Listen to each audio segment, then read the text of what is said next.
Morning बच्चों, आज की कक्षा में भी हम अपनी जो पूर्व की कक्षाओं में हम सोवियत संघ में साम्यवाद का विघटन या पतन या अवसान पढ़ रहे थे। सरल शब्दों में कहूँ तो सोवियत संघ में, जिसको कि हमने एक महाशक्ति के रूप में पढ़ा, वहाँ पर साम्यवादी विचारधारा का अंत कैसे हुआ उसको पढ़ रहे थे। पूर्व की दोनों कक्षाओं में भी हमने उस पर ही चर्चा की और आज की कक्षा में मैं आपको उन कारणों पर चर्चा करूंगी या उन कारणों को बताना चाहूँगी जो कि सोवियत संघ में साम्यवादी व्यवस्था के अंत का कारण बने या जिसके कारण सोवियत संघ में साम्यवादी व्यवस्था खत्म हो गई। तो बच्चों, 20वीं सदी का जो इतिहास है उसको प्रभावित करने वाला सोवियत संघ, उसकी सुदृढ़ सशक्त अर्थव्यवस्था, साम्यवादी विचारधारा, तकनीक को प्रभावित करने वाला सोवियत संघ कैसे एक रात में टूटकर बिखर गया, कैसे वहाँ पर साम्यवादी शासन का अंत हो गया, यह बड़ा ही विचारणीय रहा है या इस पर विचार आता है। 1917 में रूस की साम्यवादी क्रांति के कारण कम से कम 100 राष्ट्रीयताओं के लोग रहते थे वहाँ पर। कितने बच्चों? 1917 में साम्यवादी क्रांति के कारण जो सोवियत संघ अंतर्राष्ट्रीय परिदृश्य पर उभर कर सामने आया, एक महाशक्ति के रूप में जिसने अपनी एक पहचान बनाई अंतर्राष्ट्रीय क्षेत्र में, वहाँ पर कम से कम 100 राष्ट्रीयताओं के लोग रहते थे और जिसके पास पूरी पृथ्वी का लगभग छठा हिस्सा है, यानी पूरी पृथ्वी का 1/6 भाग सोवियत संघ के पास है क्षेत्रफल की दृष्टि से। साथ ही यह एक ऐसा साम्राज्य था जिसने हिटलर को भी परास्त किया था, जिसका अंतर्राष्ट्रीय क्षेत्र में अमेरिका जैसी महाशक्ति के साथ हमेशा शीत युद्ध रहा और अंतर्राष्ट्रीय क्षेत्र में उसने सदैव अमेरिका से अपने आप को आगे रखने हेतु हर संभव प्रयास किए और वो उसमें सफल भी हुआ एक सीमा तक, एक हद तक। परमाणु दायरों में देखें, परमाणु क्षेत्र में भी देखें तो वह अंतर्राष्ट्रीय क्षेत्र में अमेरिका के बराबर खड़ा हुआ। वियतनाम हो या क्यूबा हो, इनकी क्रांतियों में भी जिसने अहम भूमिका निभाई, यह वह देश था बच्चों जिसने अंतरिक्ष में पहला उपग्रह भेजा, पहला आदमी भेजा और आपको सबको पता है उसका नाम यूरी गागरिन था। साथ ही बच्चों, सोवियत संघ ने खेल, नृत्य, सिनेमा, साहित्य, कला और विज्ञान के क्षेत्र में ही काफ़ी अग्रणी रहा विकास में। इन सभी क्षेत्रों में वह काफ़ी विकसित था। इन सबको देखने के बाद ऑक्सफोर्ड यूनिवर्सिटी में प्रोफेसर और सोवियत नीतियों के जानकार आर्ची ब्राउन का कहना उचित प्रतीत होता है बच्चों, जबकि वो कहते हैं, आर्ची ब्राउन जो ऑक्सफोर्ड यूनिवर्सिटी में सोवियत नीतियों के जानकार हैं और प्रोफेसर थे, कि जिस तेज़ी से सोवियत संघ टूटा वो भी एक ही रात में, वो सभी के लिए चकित करने वाला था, क्योंकि किसी को भी यह समझ नहीं आया या किसी को भी यह समझ नहीं आ रहा था पूरे अंतर्राष्ट्रीय क्षेत्र में हलचल सी मच गई थी कि एक महाशक्ति का इस तरह से कैसे पतन हो सकता है, कैसे वहाँ पर एक स्थापित विचारधारा का विघटन या अंत हो सकता है। ब्राउन समेत कई एक्सपर्ट सोवियत संघ के विघटन के लिए कई कारणों को जिम्मेदार मानते हैं। जो विघटन 1991 को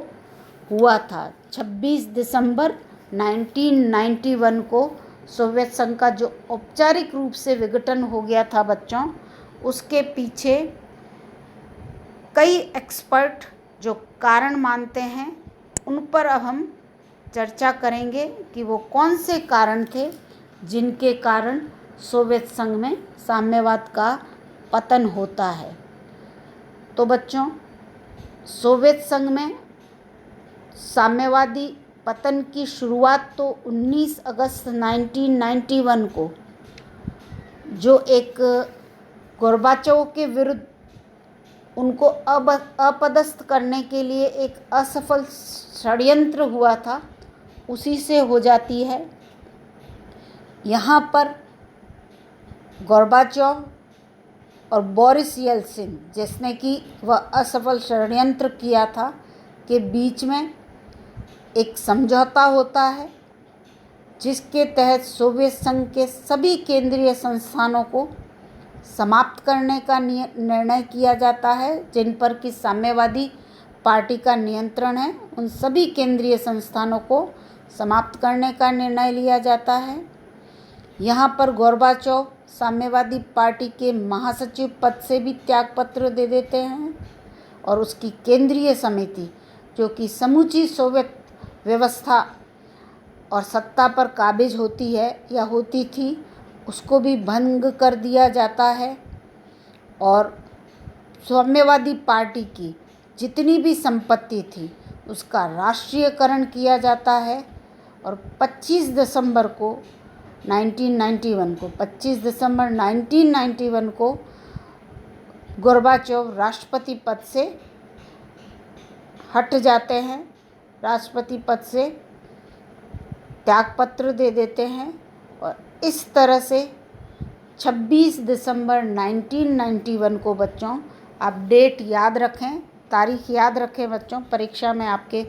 प्रश्न आ सकता है। 26 दिसंबर 1991 को सोवियत संघ का औपचारिक रूप से विघटन कर दिया जाता है। तो इस विघटन के यदि हम मुख्य कारण बताएं तो दो मुख्य कारण हम देख सकते हैं। पहला तो है गोर्बाचोव की उदारवादी नीतियाँ और दूसरा पूर्वी यूरोप में जो राजनीतिक जागरूकता बढ़ी थी, जो राजनीतिक उथल पुथल शुरू हुई थी, उसको हम मुख्य रूप से सोवियत संघ में साम्यवाद के विघटन का कारण मान सकते हैं। परंतु विधिवत रूप से हम यदि सोवियत संघ में साम्यवादी व्यवस्था के पतन के कारणों पर चर्चा करें या उनको बताना चाहें बच्चों, तो वो इस प्रकार से हैं या इस प्रकार से बता सकते हैं कि पहला कारण था वहाँ की तानाशाही और केंद्रीयकृत शासन व्यवस्था। कैसे बच्चों कि सोवियत संघ 1917 में बना था बोल्शेविक क्रांति के द्वारा, जैसा कि मैंने पूर्व में आपको बताया कि 1917 में बोल्शेविक क्रांति के द्वारा जो वहाँ पर जार निकोलस सेकंड था, उसको सत्ता से अपदस्थ कर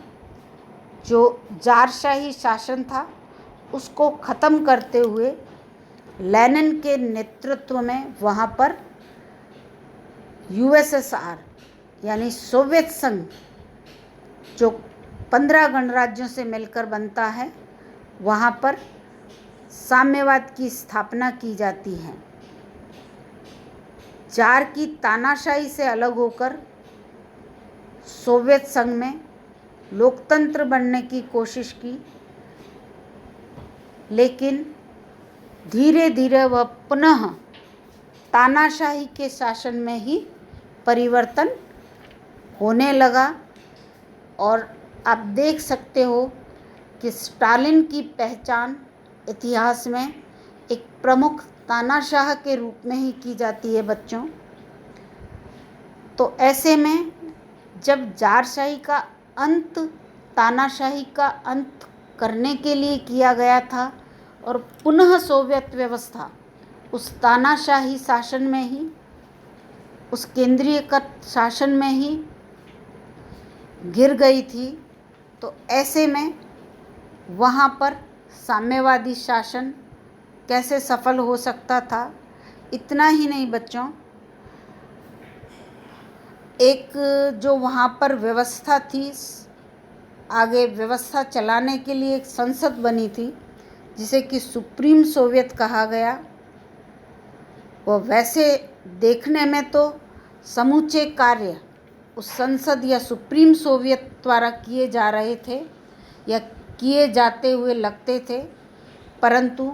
उसके सारे फैसले, सुप्रीम सोवियत के सारे फैसले कम्युनिस्ट पार्टी द्वारा ही किए जा रहे थे। कम्युनिस्ट पार्टी जैसा चाहती सुप्रीम सोवियत वैसे ही नीतियों का, कानूनों का निर्माण करने लगी थी और देश का प्रमुख चुनने से लेकर, यानी सोवियत संघ में पार्टी का महासचिव और फिर उसका राष्ट्रपति बनने की जो प्रक्रिया थी, ये सारे फैसले पार्टी की एक छोटी सी समिति, कम्युनिस्ट पार्टी की एक छोटी सी समिति करने लगी थी, जिसको कि पॉलिट ब्यूरो कहा जाता है। तो कुल मिलाकर बच्चों, सोवियत संघ में साम्यवादी व्यवस्था के पतन का एक अहम कारण था पुनः उसी तानाशाही और केंद्रीयकृत शासन व्यवस्था में सोवियत व्यवस्था का गिर जाना, जिससे कि निकलकर वहाँ पर साम्यवादी व्यवस्था की स्थापना की गई थी। दूसरा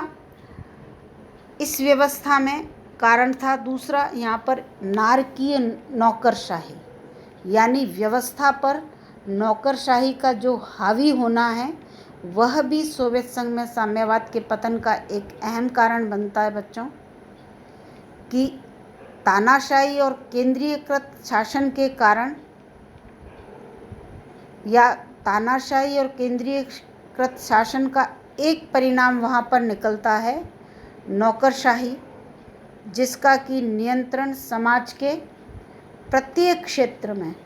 प्रत्येक कोने में बढ़ता जा रहा था। यानी समाज में प्रत्येक नागरिक को हर चीज़ के लिए कागज़, स्टैम्प और पहचान की प्रक्रिया से गुजरना होता था। और ऐसे में जैसा कि ऑक्सफोर्ड के प्रोफेसर आर्ची ब्राउन ने कहा है, इस नौकरशाही ने सोवियत संघ को वहाँ के नागरिकों के लिए ही, वहाँ के नागरिकों के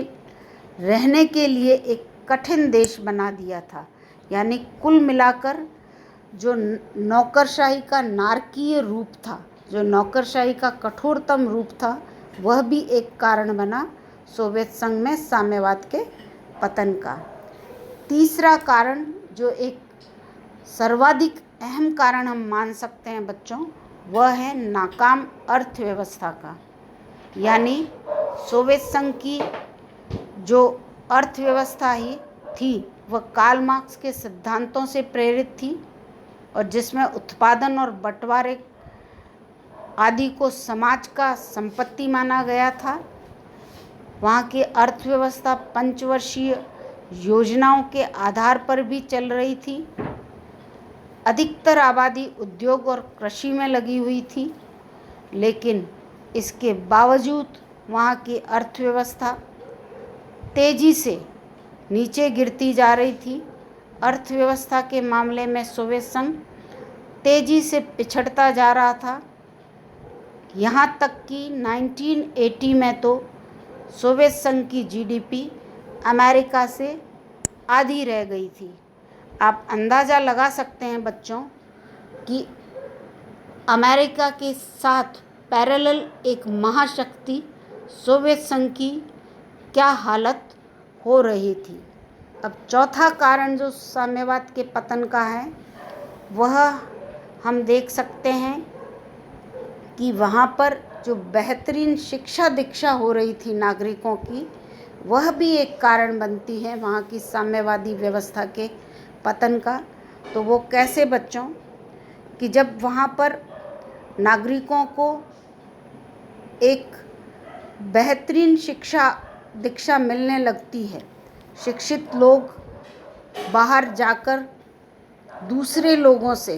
विचारों का आदान प्रदान करने लगते हैं, बाहर से जुड़ाव के कारण जब प्रतिबंध कम होने लगे तो उन शिक्षित लोगों के अपने सोशल ग्रुप्स बनने लगे, और उन सोशल ग्रुप्स में जो सोवियत व्यवस्थाएं हैं, जो सोवियत व्यवस्था में खामियां हैं, कमज़ोरियां हैं, उन पर चर्चा होने लगी, उन पर खुलकर बात होने लगी। तो ये सोशल ग्रुप व्यवस्था पर एक तरह से आप कह सकते हो प्रभाव डालने लगे, दबाव डालने लगे। और जब इनको गोर्बाचोव जैसा राष्ट्रपति मिला और उसके द्वारा जो आर्थिक सुधार की नीतियाँ प्रस्तावित की गई सोवियत संघ में, उनका इन लोगों के द्वारा, इन शिक्षित लोगों के द्वारा गोर्बाचोव के आर्थिक सुधारों का समर्थन किया जाने लगा। तो धीरे धीरे सोवियत व्यवस्था में साम्यवाद का पतन या अंत की शुरुआत देखी जाने लगी। तो इस प्रकार से बच्चों, इन चारों कारणों के अतिरिक्त यदि हम देखें कि सोवियत संघ में साम्यवाद का पतन उपरोक्त कारणों के साथ साथ यदि सर्वाधिक अहम कारण हम बताएं तो गोर्बाचोव की नीतियां ही थी, जो उसकी खुलेपन की नीतियां ही थी, उनको ही हम सर्वाधिक प्रमुख कारण सोवियत संघ में पतन का मान सकते हैं। और इसके साथ ही यह भी यहाँ हमको मानना होगा या समझना होगा कि गोर्बाचोव द्वारा जो नीतियों का, खुलेपन की नीतियों का प्रतिपादन किया गया था सोवियत व्यवस्था में, वह सोवियत संघ की बंद अर्थव्यवस्था के फलस्वरूप जो वहाँ पर